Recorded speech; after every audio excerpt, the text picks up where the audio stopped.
Rayford, and you're watching Madison College Talk. I'm here with Harrison Cummings, a student here at Madison College, a Clarion staff member, and an OEF veteran.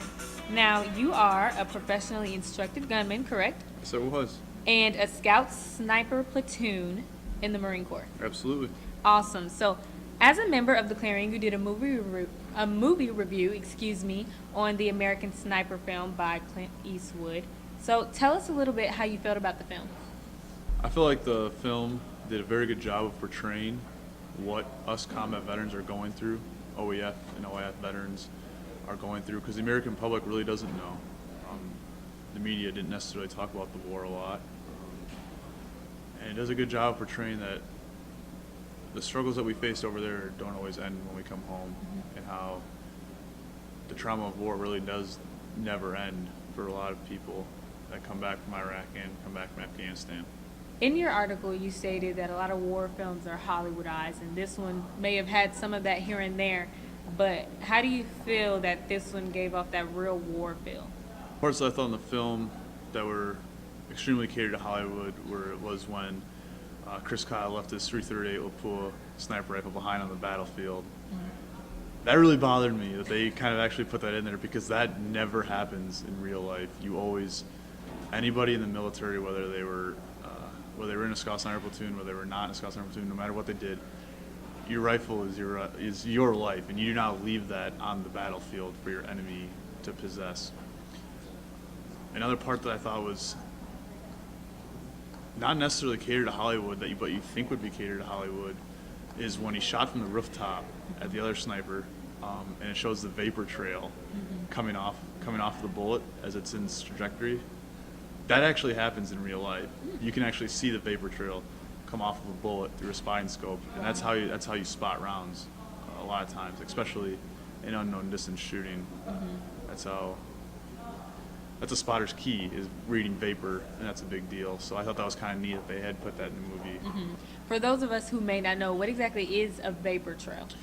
The vapor trail is what I'm pretty sure it is. It's been a while since I've done stuff like this, but for definition-wise, a spotter uses it to track the path of the bullet, the trajectory, and it's the bullet cutting through the air. You can see it, the rings coming off of that bullet. You don't necessarily see the bullet.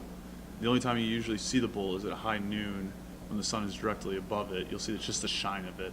And I only saw it the one time when I was spying at pre-scout sniper course at Pendleton. It was a high noon. There wasn't much moisture in the air, and I saw the shine just once, just a little glisten. But other than that, you're going to be reading that vapor, and that's just pretty much, you can follow the path of the bullet from, it's usually behind it a little bit of it cutting through the air, and you go from there to spot your rounds. Okay, so just to get a little bit more personal, what influenced you to get into the Army or the Marine Corps? I have to say my father. He was in the Army. He was an armorer, though, in the Army. So I kind of grew up in a household around veterans. And then my grandfather was a Silver Star and a Bronze Star recipient as a medic in the Army during World War II. So, and also growing up on the farm and hunting, I always kind of had a connection to weapons and rifles and being able to shoot well, and all those things kind of played a role. And I thought, you know what, I kind of want to serve my country. I want to be a patriot. You know, Dad did it, my grandpa did it, so why not, you know? Why did you choose Marine Corps over the Army, since both your father and your grandfather, you know? Because I wanted to one-up them. Honestly, I wanted to be, nobody in my family had ever been in the Marine Corps before, and I wanted to be the first ones. When did you return back to the States?